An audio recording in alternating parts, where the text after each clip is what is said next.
د مجازي مینې په اړه د پوهیارانو خبرې.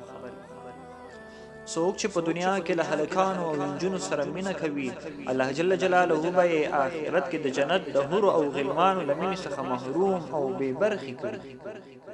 دې ته مه ګورئ چې له خلکو د چلند نه موږ سره په څه ډول دی، بلکې دې ته وګورئ چې زموږ چلند د الله جل جلاله سره په کوم ډول دی. الله جل جلاله دې ته نه ګوري چې تاسو څومره مالدار او یا څومره ښایسته یاست، بلکې الله جل جلاله دې ته ګوري چې تاسو د خپل ځان د اصلاح لپاره څومره هلې ځلې کوئ.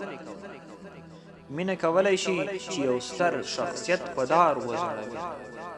له خپل اندازې زیاته مینه 100 سلنه ګواښ دی. مینه له اوښکو سره مینه لري. مینه د انسان غوښې خوري او وینې څښي. او د ښکلو په اړه یو څو متلونه وایي چې ښکلې وفا نه لري. دویم دا چې ښکلې یا کمعقل وي یا مغروره. او په یو سره مرچ او بل په ښکلو هېڅ باور مه کوئ. او پردی زوی نه خپلېږي. له پردي زویه خپله لور ښه وي. عاشق په سترګو ړوند او په غوږو خڼ. نو رب مو دې ټول د مجازي مینې څخه وساتي او حقیقي رښتینې مینه دې زموږ په زړونو کې ځای ونیسي.